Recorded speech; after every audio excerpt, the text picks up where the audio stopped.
Na wasalimu katika jina la Yesu. Hamjambo. Nashukuru Bwana ni kwa sababu ya siku ya leo. Hii ni siku njema ambayo Bwana amefanya, ni kwa ajili yako na ni kwa ajili yangu. Tuweze kunena neno la Bwana. Na najua siku ya leo haitabaki vile ilivyokuwa katika maisha yako, ni kwa sababu kuanzia leo kuendelea mbele kuna mambo mazuri ambayo Bwana atatenda, ni kwa ajili ya maisha yako. Kwa wale ambao hunijui, mimi naitwa John Mwaura, nimeokoka na mpenda Kristo kama Bwana na Mwokozi wa maisha yangu. Siku ya leo nataka tujifunze neno ambalo ni ujumbe wangu wa siku ya leo: tenda wema na usichoke kutenda wema.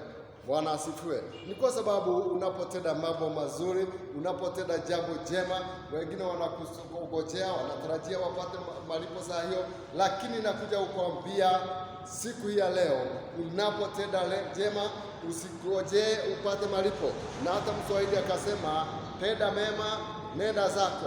Na nakwambia na kuhakikishia kama mtu wa Mungu, wewe ambaye unamjua Mungu halisi, nakwambia unapotenda mema usigoje upate kulipwa. Usifanye mambo mazuri ukigoja atutalipwa. Lakini wakati unapotenda jambo jema, tenda na usahau, ni kwa sababu Mungu anakuja kukulipa soon, and very soon God is going to remember you because of that simple and single action of good faith. Bwana asifiwe. Siku ya leo nataka tujifunze kuhusu mtumishi wa Bwana mmoja ambaye alitenda jambo jema ambalo lilirudi kusimama na yeye miaka ya baadaye, baada ya kukaa kwa muda mrefu. Lile tendo nzuri ambalo alitenda lilirudi kumrudia na kuwa ni msaada katika maisha yake. Leo siku ya leo nataka tuone kuhusu mtumishi wa Bwana ambaye alikuwa anaitwa Mordekai. Najua wengi mnajua mambo ya Mordekai. Kama hujui, Mordekai alikuwa ni mjomba wa Malkia Esther ambaye alikuwa amemchukua wakati walikuwa wanatoka uhamishoni, akaenda pamoja na yeye, akamfanya kama mwana wake, na ikawa wameendelea kuishi pamoja katika ile nchi ya uhamishoni. Bwana asifiwe. So huyu mtumishi wa Bwana ambaye anaitwa Ahasuero ambaye anaitwa Mordekai, ndiye nataka tuweze kusoma kuhusu yeye, tusikie tendo jema ambalo alilolitenda lilikuja kumrudia namna gani. Nataka ufungue Biblia yako pamoja na mimi. Wewe ambaye uko na Biblia yako pahali ulipo, nataka ufungue pamoja na mimi katika kitabu cha Esther chapter 2 verse 21 to 23. Na neno la Bwana nasema anje: In those days, as Mordecai was sitting at the king's gate, Bigtha and Tereshi, two of the king's eunuchs, who guarded the threshold, became angry and sought to lay hands on King Ahasuero. And this came to the knowledge of Mordecai, and he told it to Queen Esther, and Esther told the king in the name of Mordecai. When the affairs was investigated and found to be so, then the men were both hung on the gallows, and it was recorded in the book of Chronicles in the presence of the king. Bwana asifiwe. Haya, huyu ni mtumishi wa Mungu ambaye alikuwa anaitwa Mordekai. Yeye kazi yake alikuwa ni pale kukaa katika malango yale ya mfalme Ahasuero, na yeye msichana wa ndugu yake ambaye alikuwa ni Esther, yeye ndiye alikuwa amekuwa malkia katika ule ufalme. Na yeye sasa alikuwa mtu akiingia katika ile malango alikuwa anamkagua, ni kwa ajili ya usalama wa mfalme. Na ikawa siku moja hawa watu wawili ambao unasikia ni Bigtha, wameitwa Bigtha na Tereshi, wakawa wana mambo ambao wanakusudia kutenda, ni kwa ajili ya kumwangamiza huyu mfalme. Na huyu mtumishi wa Bwana ambaye anaitwa Mordekai akasikia hilo jambo na likamkasirisha, na akaona ni mzuri aliambie Esther ambaye alikuwa ni malkia, na akamwendea na akamwambia vile wale watu wanaokusudia kufanya ni kwa ajili ya mfalme, wanataka kuangamiza mfalme. Na hii ikawa ni jambo likamkasirisha Esther. Esther akamwendea ule mfalme na akamwambia vile kunavyoendelea. Na huyu mfalme akasema, wajua ni mzuri kufanyaga mambo kwa mpangilio.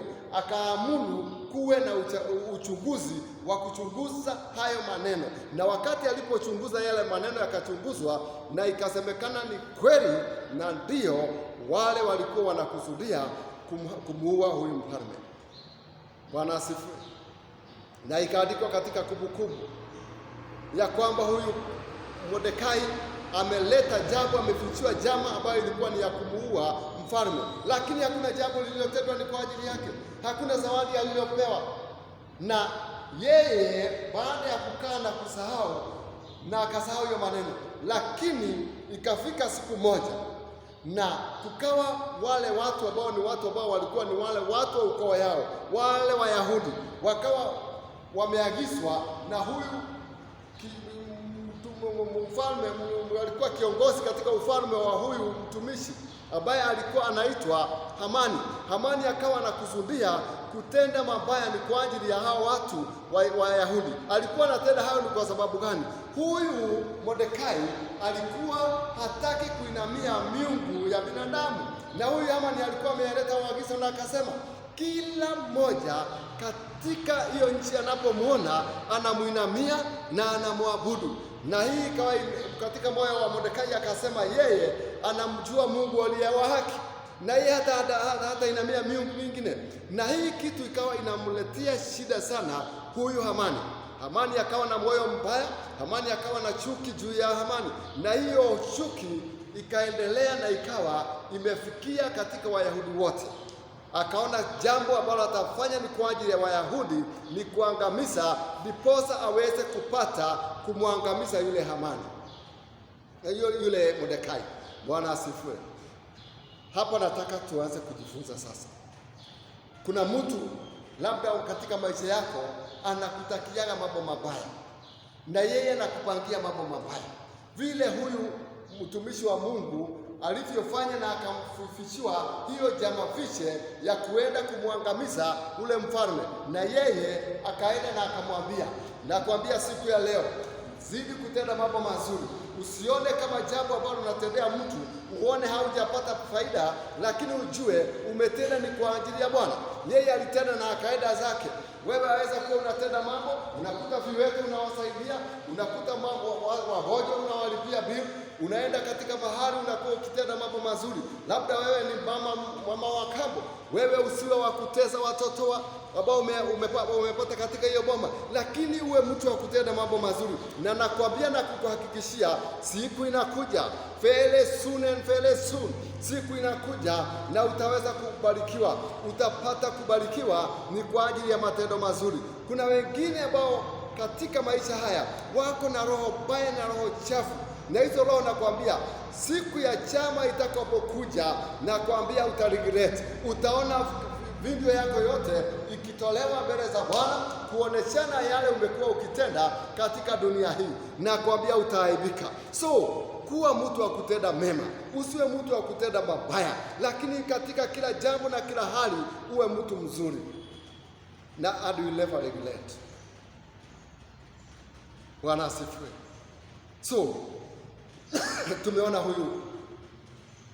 huyu mtu ambaye anaitwa Mordekai ametenda hilo kitendo ambacho ni kizuri, na ikafika siku ya wale Wayahudi walipokuwa wanaenda kuangamizwa, ile tendo jambo nzuri ambalo walitenda likawa linakumbukwa katika hiyo siku. Na mfalme, wakati kusemekana wanaenda kumalizwa, na kukawa makaratasi ya kusema wanamalizwa ikawa imekuwa distributed, huyu kiongozi ambaye alikuwa ni mfalme Ahasuero hakupata usingizi.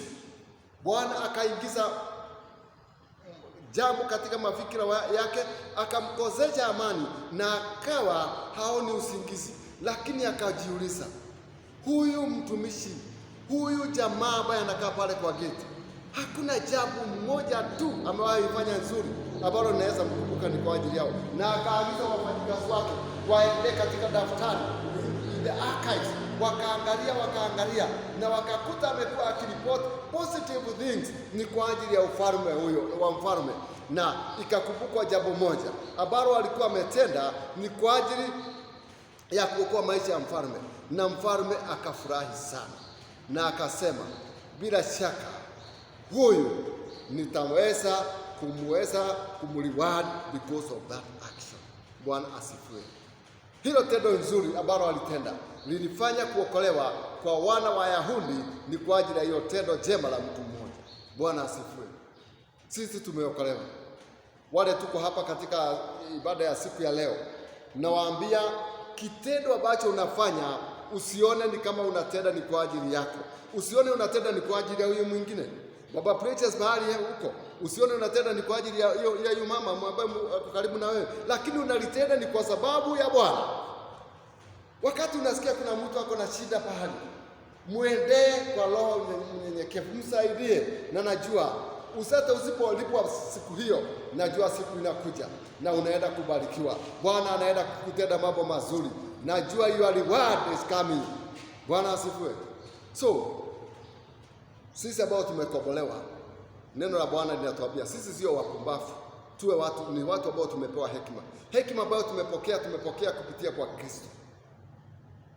Na neno la Bwana huwa linatufunza, linatuambia kuna wakati Mungu Yesu alipokuwa ananena na watu wakawa wanamuuliza maswali, na yeye kuna mmoja alikuja na akafikiria na akasema, mimi Bwana nilikutana na wewe wapi nikakosa kukusaidia? Yesu akamwambia, wakati ulipokuwa umepata kiwete pahali ukakosa kumsaidia, ni mimi uliyekataa kusaidia. So in whichever way, wakati unapotenda mambo yatende ukijua unatenda na utoke pale, na najua utapata kuwa zawadiwa ni kwa ajili ya hilo tendo jema.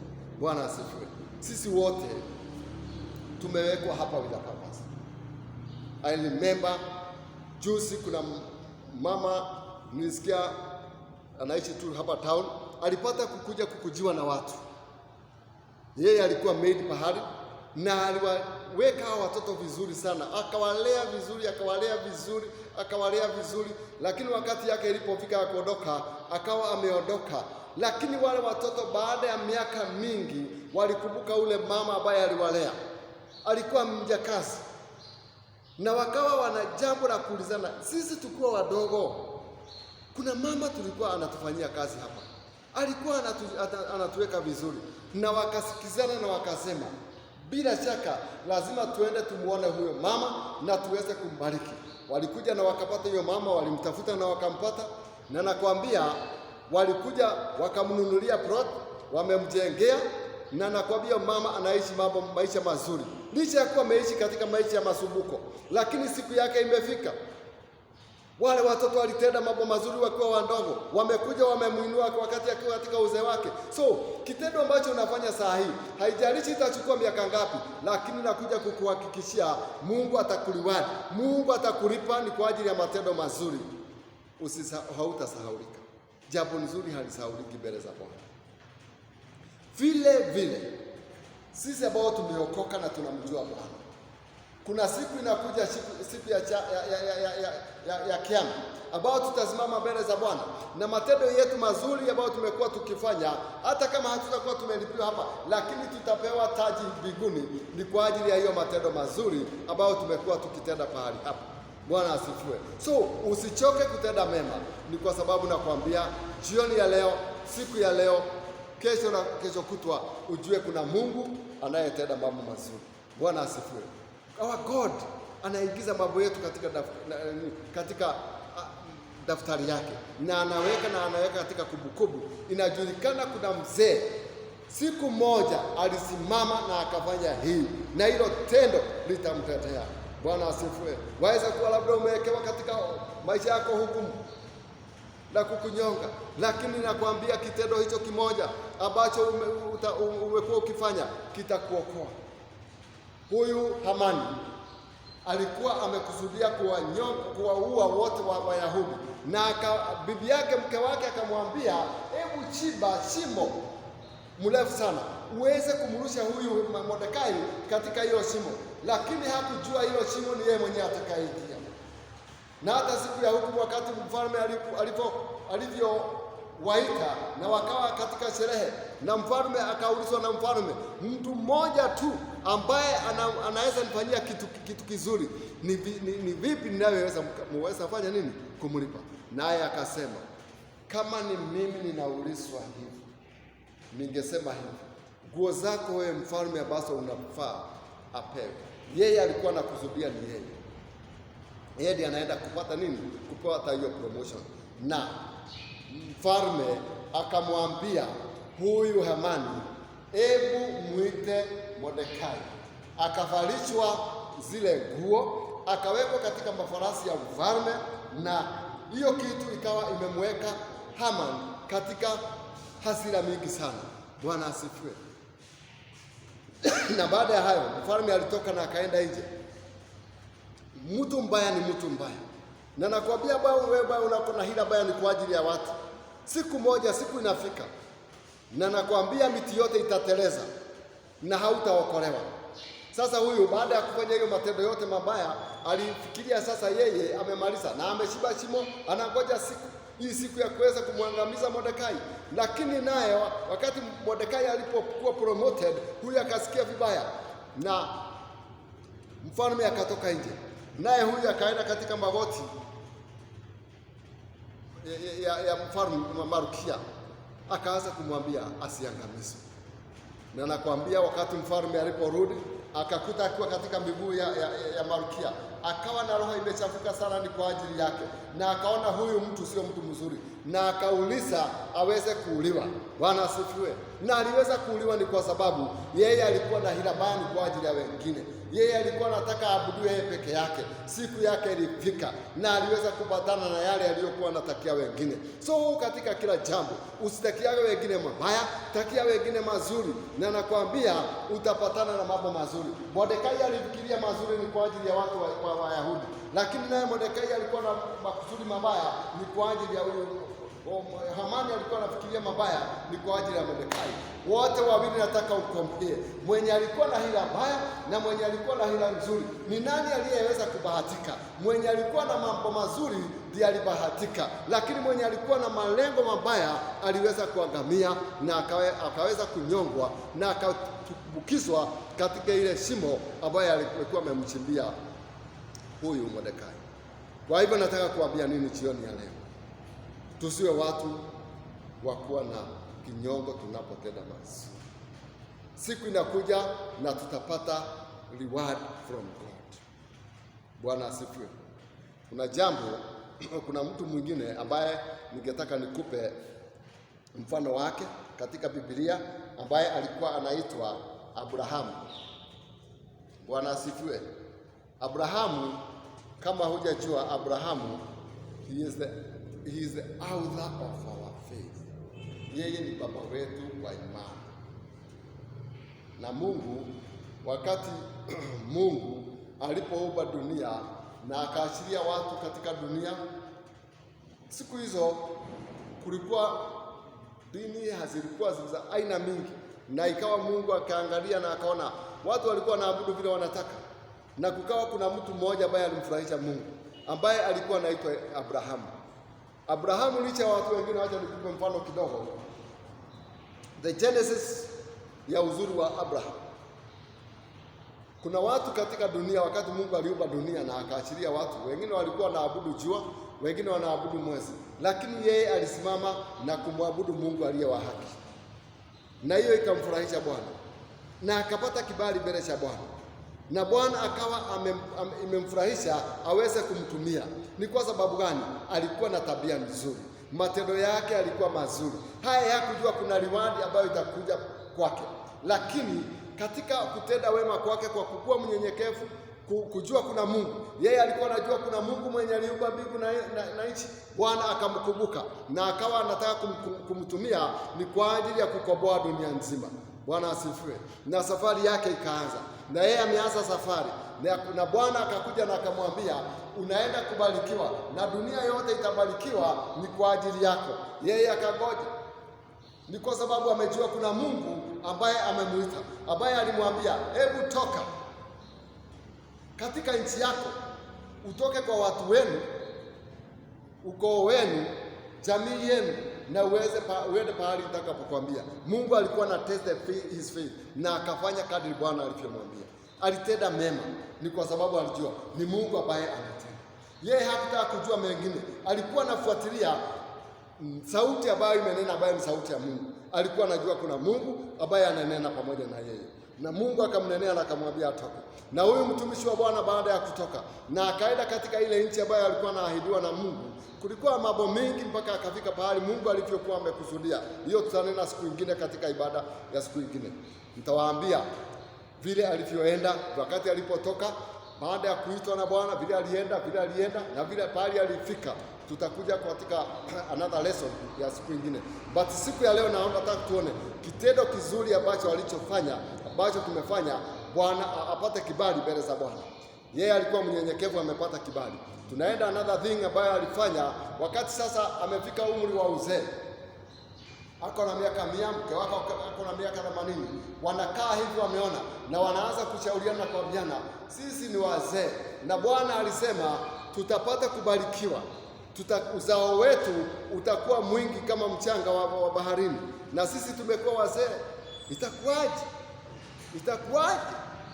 Wakaanza kuulizana, lakini Bwana alikuwa ana kusudi nzuri.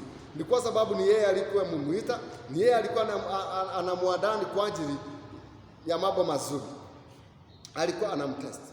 Na siku moja kukawa kuna wageni, akapata wageni 3 visitors, wakakuja wakawa wamemtembelea yeye. Baada ya kuona wageni, ilikuwa mchana saa 6, alikuwa amerelax, ako comfortable katika miti yake.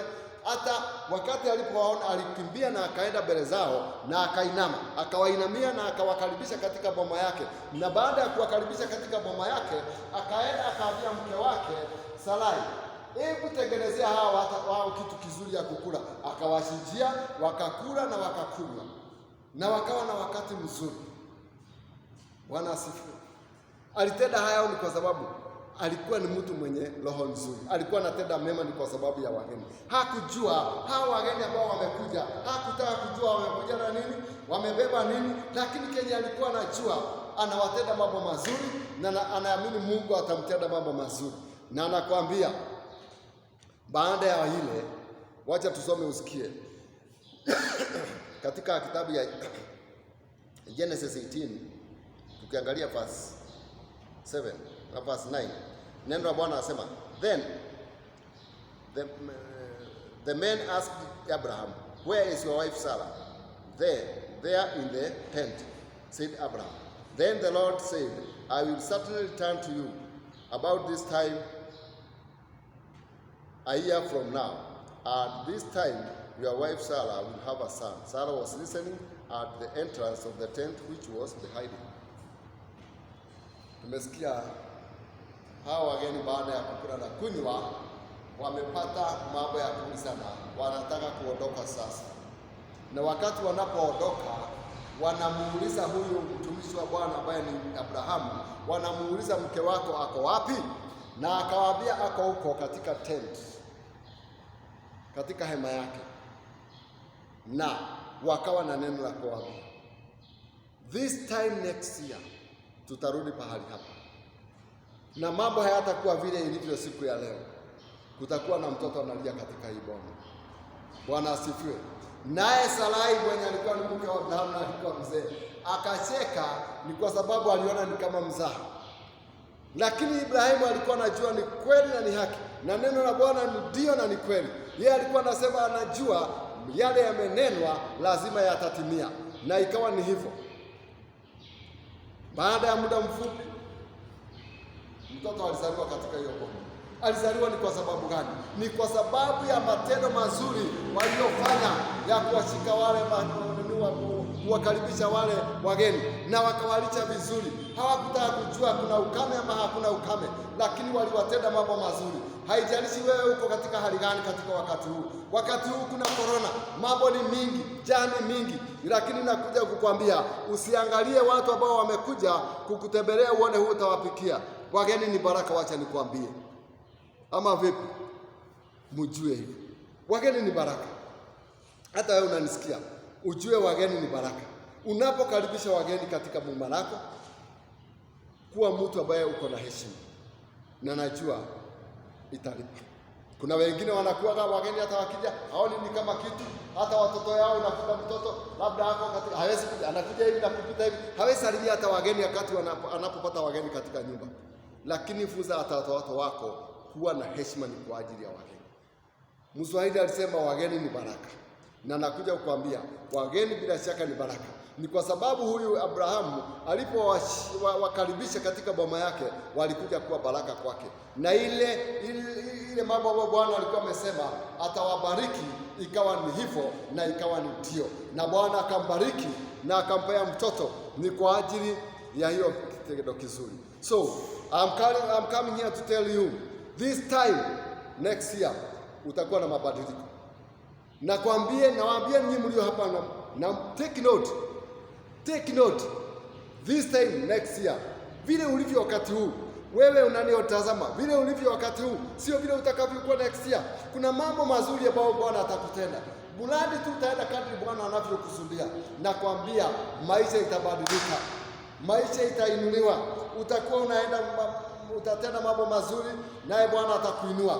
Utakuwa unaenda malengo na makusudio yako itabarikika, ni kwa sababu ya hiyo tendo jema ambao utalitenda. So I'm prophesying unto you this time next year things will have changed to better, so long as utakaa kadri Bwana atakavyokusudia.